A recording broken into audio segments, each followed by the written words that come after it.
kehormatan perempuan, si laki-laki ini kemudian merusak kebahagiaan si wanita. Padahal si wanita ini adalah sumber energi rezeki, juga sumber energi seksnya.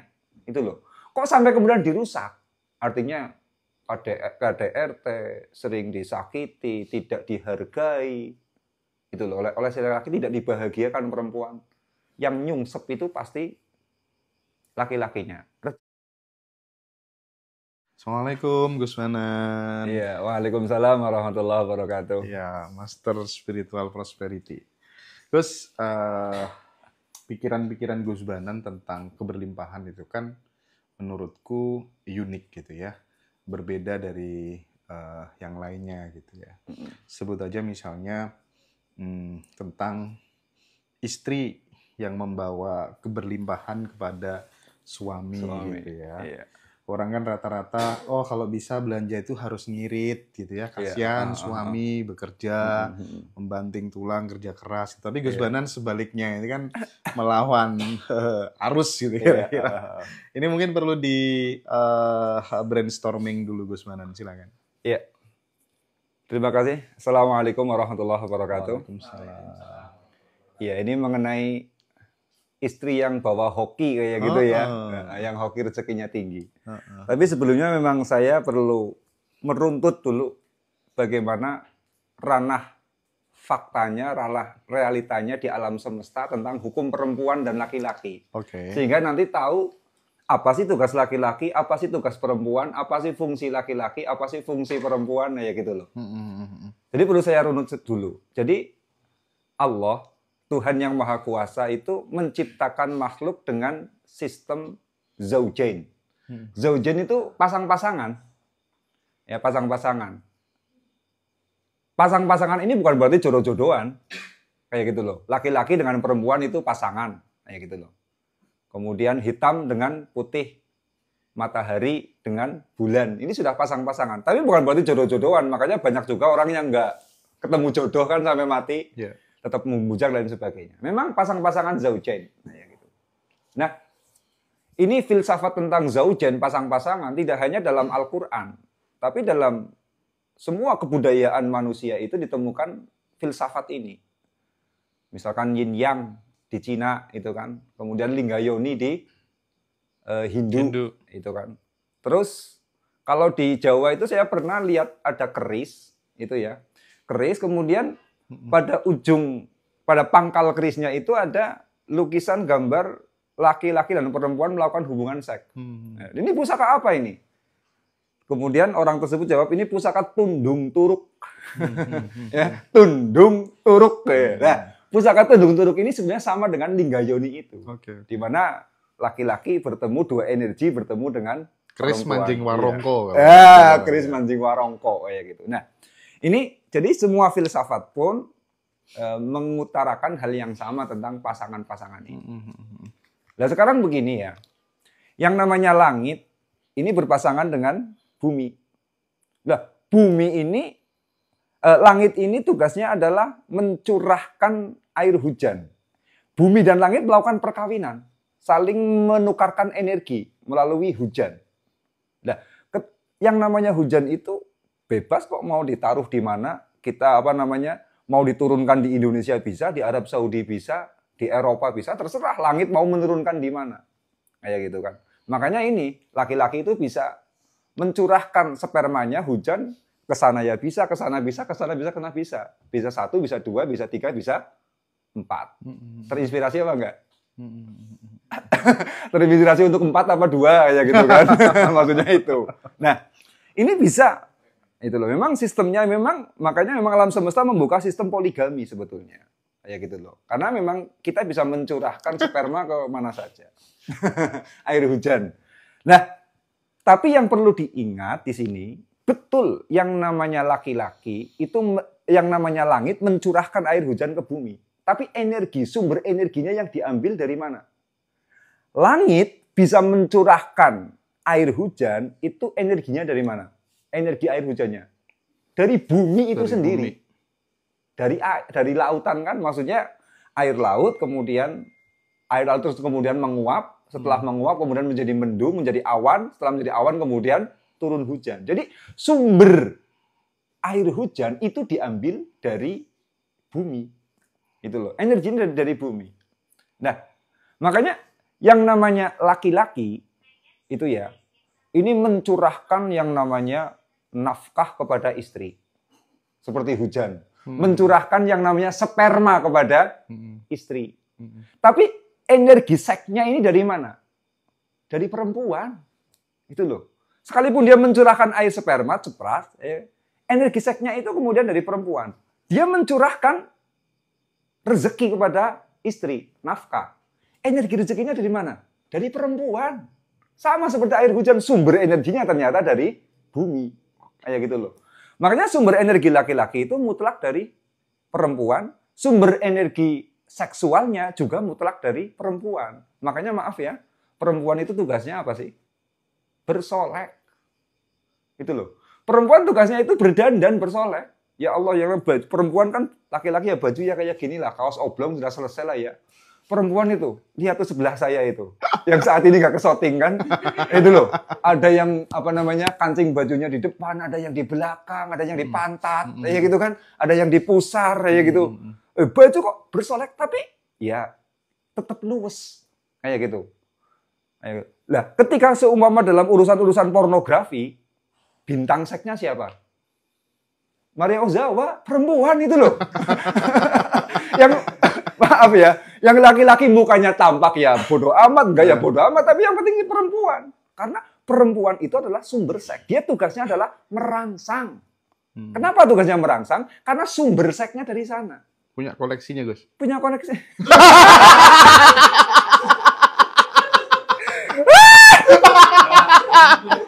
Dijebak ini semua.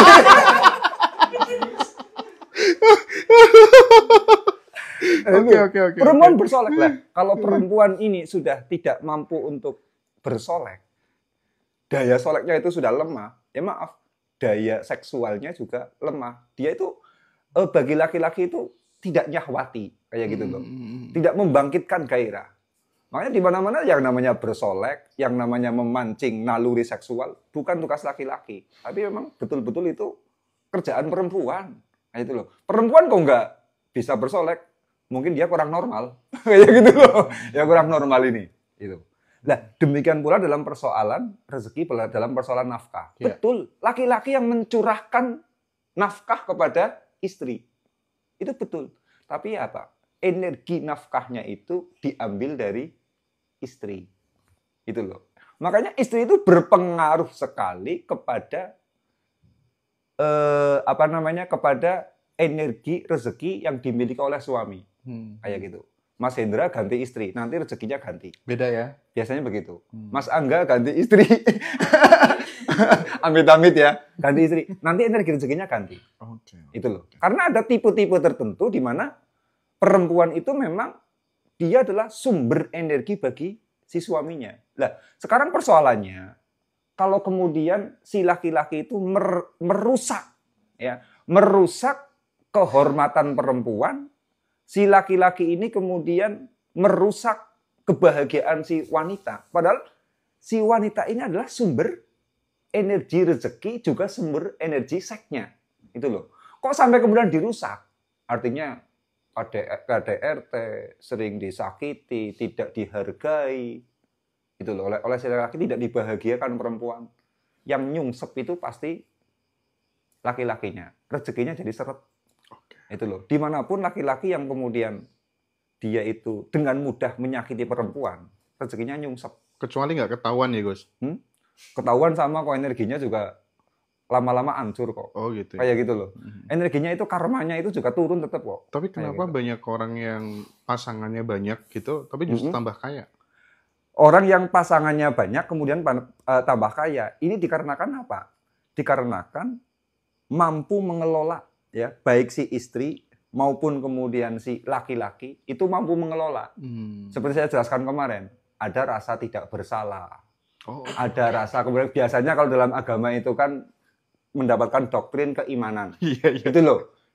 Si perempuan dengan rasa lapang dada menerima ajaran agama, di mana agama itu Paham, mengajarkan paham, untuk paham. poligami, akhirnya dia luas hatinya. Lah, keluasan hati ini loh yang kemudian menjadikan mereka itu mampu menghandle persoalan-persoalan seperti itu. Kayak gitu loh.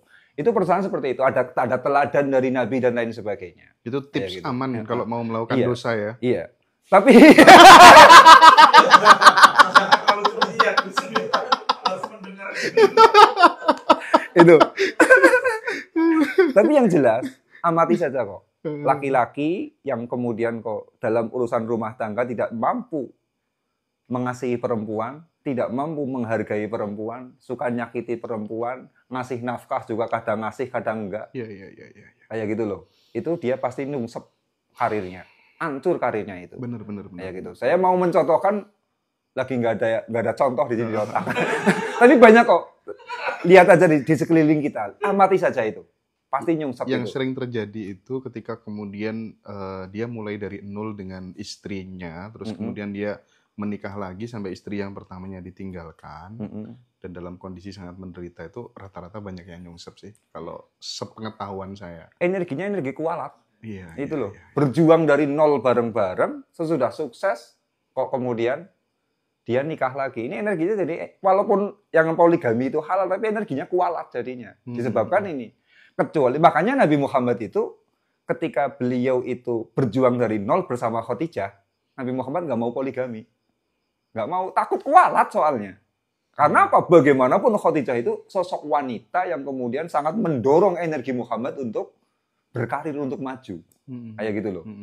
Tapi sesudah Khadijah wafat, digantikan oleh istri yang lain, ya Nabi Muhammad baru di situ baru melakukan poligami. Karena apa? Istri-istri yang sekarang itu, mereka tidak punya jasa energi yang mendorong kepada karir-karir yang diperjuangkan oleh Nabi Muhammad.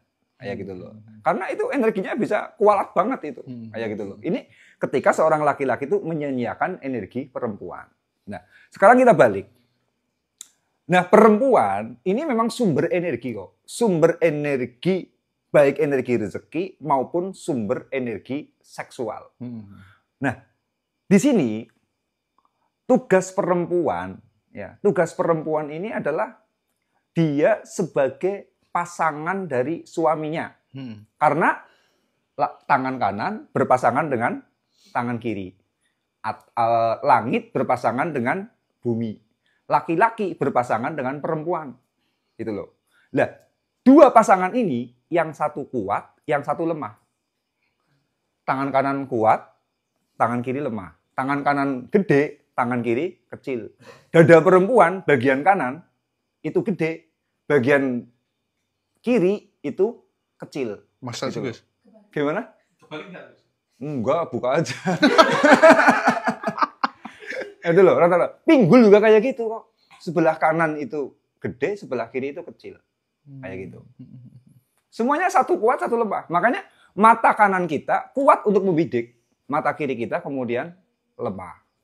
Matahari kuat cahayanya. Pasangannya bulan. Bulan itu cahayanya lemah. Ya gitu loh. Siang hari cahayanya kuat, malam hari cahayanya lemah. Terus seperti itu. Jadi satu kuat, kemudian yang satu melemah. Ini sistem alam semesta seperti itu. Sistem zaujen, sistem yin yang, sistem linggayoni seperti itu. Satu kuat, satu lemah. Memang bisa. Kadangkala satu itu yang kiri kuat, tapi yang kanan lemah.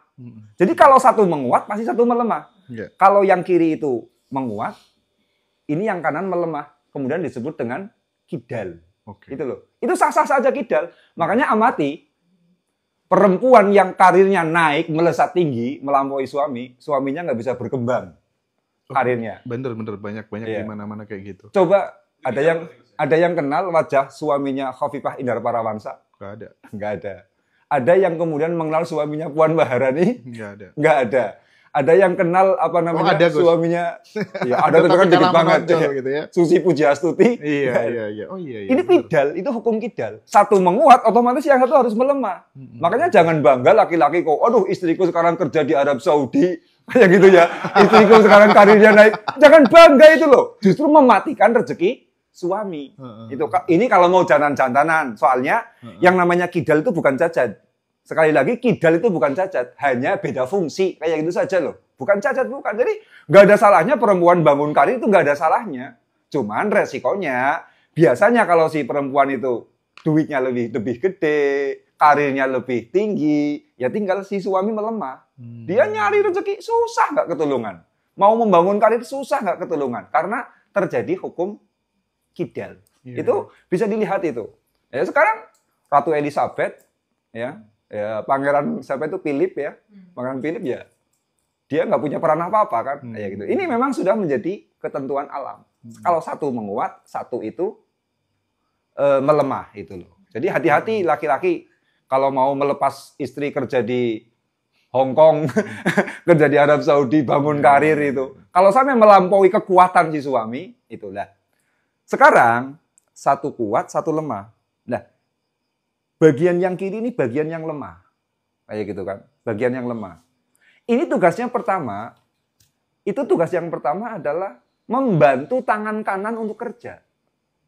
Ya kan? Kalau saya melepas kancing baju saja ini pasang mic saya ya. Cuman menggunakan satu tangan. Susahnya gitu, nyopot aja nih. Melepas ini loh. Susah banget ini. Tapi begitu dibantu dengan satu tangan, enak. Kayak gini kan? Jadi fungsi tangan kiri ini untuk melayani, untuk membantu tangan kanan bekerja. Itu loh. Makanya tugas perempuan memang mendampingi laki-laki kok. Si suami punya karir apa, si istri itu kemudian mendampingi. Itu yang paling bagus. Misalkan kayak Mas Hendra punya ngaji roso kayak gitu ya, dengan kesibukan shooting dan lain sebagainya, cari narasumber dan sebagainya. Istri mendampingi. Kayak gitu loh. Ini memang tugasnya memang perempuan yang paling bagus ini seperti ini, mendampingi kerja tangan kanan.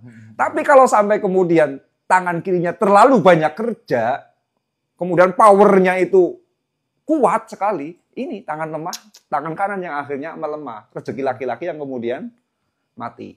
Banyak yang mengkonfirmasi, bener juga, sudah saya alami sendiri rata-rata gitu. Ya gitu ya. Iya, jadi betul itu. Jadi kadang kan laki-laki kan bingung, saya kok cari rezeki susah banget ya. Iya, karirnya suami terlalu melonjak. Itu loh. Istri. Ya karirnya istri itu terlalu naik tinggi kayak gitu. Itu mengganggu, tapi itu bukan cacat. Ya. Teruskan saja nggak apa-apa. Yang penting kan kita kecukupan kayak gitu kan. Teruskan saja itu. Nah, kemudian tugas yang kedua tangan kiri ini apa sih?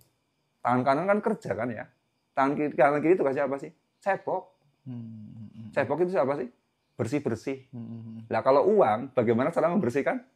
Mbak, cara membersihkan uang bagaimana? Hah? Ya sedekah boleh, buat beli tas Louis Vuitton juga boleh.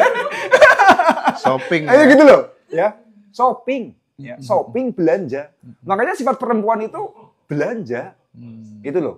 Saya itu kalau nganter istri belanja itu mau lebaran. Waduh, stres. Palah pilihnya itu loh ya, palah pilihnya. Sudah masuk toko sana, pindah toko sana nggak cocok, pindah ke toko sana cocok. Nanti apa? Sudah kayak gitu, balik ke toko sana lagi. Iya kan? Ya. Sudah di toko sana nanti diambil. Sampai di rumah, kok nggak cocok ya? Nggak dipakai kayak gitu loh. Karena nggak cocok barangnya. Itu sifatnya perempuan. Beda laki-laki. Laki-laki beli tas, apa namanya ya? Beli tas ya udah, ambil aja bayar. Ambil aja bayar. Iya. Kayak gitu loh. Itu laki-laki seperti itu. Karena memang laki-laki tidak punya sifat cebok. Yang punya sifat cebok itu adalah perempuan. Makanya perempuan itu kalau disuruh belanja itu detail. Melihat Shopee dan lain sebagainya. Tahu, jelimet mikirnya itu loh. Memang itu perempuan itu, nalurinya itu naluri belanja. Lah, kalau sampai naluri ini terhambat, laki-laki juga yang berhenti rezekinya. Oke. Laki-laki kerjanya, jangan boros-boros. Duit susah dicari. Na'udzubillah itu. Mati rezekinya itu. Laki-laki yang bagus itu, ayo Bu, habiskan uang saya.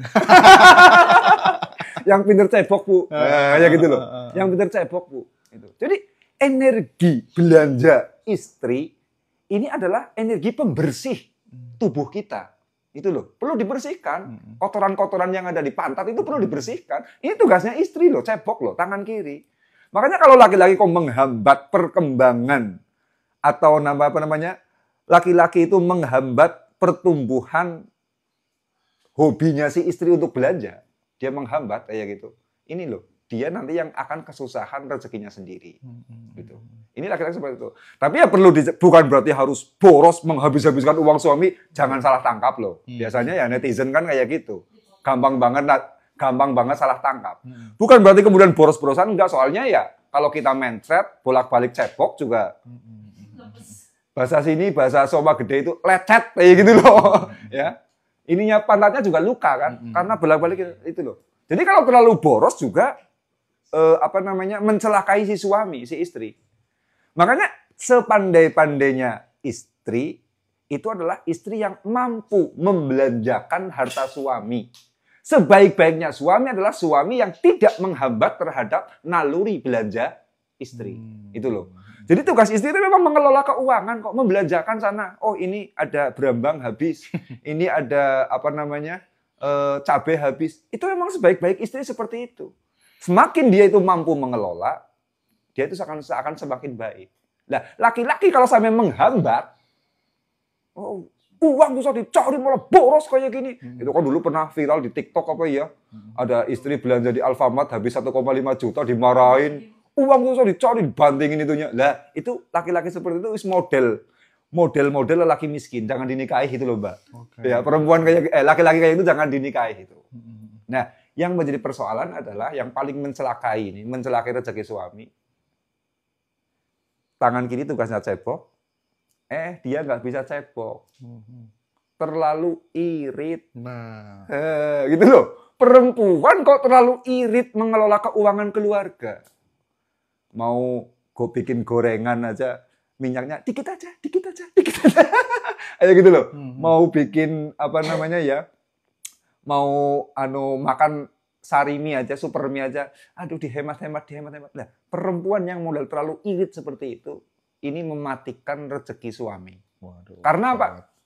Bolak-balik nggak cebok. Lama-lama jadi penyakit kan? Kayak gitu loh. Sekarang nggak cebok, besok nggak cebok, besok nggak cebok. Jadi penyakit jadinya. Makanya istri yang baik itu adalah istri yang mampu membelanjakan harta suami, kemudian apa? Dermawan. Itu loh, dermawan kepada keluarga. Yang pertama jelas. Kalau kepada orang lain ya harus dengan izin suami. Kayak gitu, jangan main colong-colongan kayak gitu kan ya. Kalau memang itu harta suami, harus izin kepada suami. Ini perempuan yang paling baik lah. Perempuan kok irit? Ya, yang paling irit ini perempuan yang merusak sekali kepada sistem rezekinya si suami. Jadi jangan seneng-seneng, jangan bangga-bangga nyari istri irit itu loh. Ya kayak gitu. Mungkin seperti itu Mas Hendra. Iya Gus Banan. Selama ini kan kita menganggap bahwa sedekah itu kan ketika kemudian diberikan hanya kepada fakir miskin, anak yatim gitu ya. Tapi kalau dalam perspektif Gus Banan tadi, event itu shopping menjadi jalan sedekah gitu ya. Tidak. Kalau event shopping itu infak. Kemarin juga iya, saya sudah membicarakan infak. Ya, karena perintah bahasa Al-Quran itu kan anfiku. Ya, bahasanya itu kan infakkan, ya, infakkanlah. Lah, infak ini cuman kemudian di sini itu kemudian terjemahnya itu sudah dieksploitasi oleh kepentingan sosial. Sehingga infak itu disamakan dengan derma, disamakan dengan sedekah itu loh. Padahal sebetulnya yang namanya infak itu maknanya ya membelanjakan. Kapan kita membelanjakan harta dengan tujuan kebaikan, yaitu yang namanya infak fisabilillah. Kayak gitu loh. Kita jalan-jalan ke Paris, kayak Mas Angga, beli tas. Itu niatnya biar istri saya bahagia. Itu kebaikan apa bukan? Kebaikan. Nah, itu yang namanya fisabilillah. Kayak gitu ya. Itu yang namanya infak fisabilillah. Sebenarnya seperti itu. Nah, kalau persoalan sedekah itu memang berbeda dengan persoalan sama-sama pemberian. Tapi energinya beda. Sedekah, kemudian ada hadiah, ini beda. Kalau sedekah itu kita memberi, tetapi kepada orang yang kita kasihani. Oke. Contohnya, itu pengemis, kasihan banget ya, dia orang nggak punya. Sudahlah, saya kasih, kayak gitu kan. Lah, kalau hadiah itu beda. Hadiah itu pemberian kita kepada orang yang kita hormati. Karena mungkin ada prestasi-prestasi tertentu. Anak sekolah dia berprestasi, wah dihormati kan karena berprestasi, kasih hadiah kayak gitu kan oleh sekolah. Itu yang namanya hadiah. Kita hormat kepada ulama, kemudian ngasih hadiah kepada ulama tersebut kayak gitu. Nah, kalau hadiah itu pasti barangnya bagus-bagus, itu pasti barangnya itu bagus-bagus, barang pilihan. Ya. Makanya orang makin terhormat yang datang kepada dia itu hadiah, itu loh. Jadi orang yang terhormat, orang terpandang, justru dia menerima sesuatu yang lebih banyak dari fakir miskin. Kalau fakir miskin sekedar menerima sedekah. Sedekah tadi, kita ngasih kepada pengemis. Pernah kita ngasih pengemis sampai 50.000? Pernah lah. Pernah. Tapi Pernah, jarang. tapi jarang. Itu sudah luar biasa kan 50.000. Coba 50.000 jangan kasihkan sama bapak atau sama ibu. Berani nggak? Malu kan? Iya, Karena apa? Kita hormat kepada ibu kita, kepada bapak kita. Lo kasih kok cuma 50.000. Iya. Itu loh. Lah 50.000 dikasihkan ke pengemis sudah terlalu banyak, berlebihan ya gitu loh. Kalau pengemis ya lainnya 2.000 lah. Paling banter ya mungkin orang masyarakat umum 5.000. Ya gitu loh. Jadi sifatnya hadiah itu, sifatnya sedekah itu barang yang remeh-remeh. Ya gitu loh. Lah biasanya fakir miskin itu menerimanya sedekah. Barang remeh, zakat 2,5 kilogram dan lain sebagainya itu loh. Barang-barang remeh. Lah justru orang-orang terhormat, dia itu menerima sesuatu yang kemudian lebih berharga. Ya, lebih berharga. Kayak gitu. Jadi, bagaimanapun ya orang yang lebih terhormat, lebih terpandang, dia justru menerima pemberian lebih banyak dari fakir miskin. Padahal yang layak diberi itu siapa? Ya fakir miskin kan? Iya. Tetapi yang menerima pemberian banyak ternyata malah orang kaya. Kayak gitu loh. Orang kaya sekali menerima sekali menerima hadiah bisa rumah mewah. Kayak gitu kan. Jokowi kemarin pensiun dapat apa itu? Rumah kan? Iya. Kayak gitu kan. Dapat rumah. Lah fakir miskin Masya Allah cuma dapat bantuan apa itu? Rumah apa ya? Bongkar rumah apa itu? Iya. Rumah layak huni. Iya. Bedah rumah Bedah ya gitu rumah. ya. Cuman nilai paling 15 juta, 10 Iya, juta ya gitu. Ya itu kayak gitu. Oke. Jadi itu teman-teman kabar gembira buat para istri. Gitu ya. Supaya kemudian setelah ini jatah belanjanya meningkat gitu ya. Dan teman-teman nanti yang mau privat sama Gus Banan nanti bisa kontak kita. Akan kita jembatani karena sejak di Ngaji Rosok banyak yang daftar privat di Gus Banan. Menarik sekali perspektif beliau agak unik gitu ya. Berbeda dengan mainstream lah ya. Jadi itu ciri khas Gus Banan dan ya memang kenyataannya memang seperti itu. Buktinya teman-teman tadi kok iya ya, kok bener ya seperti yang saya alamin gitu ya. Banyak para istri yang komentar seperti itu. Baik Gus, kita break sejenak Gus.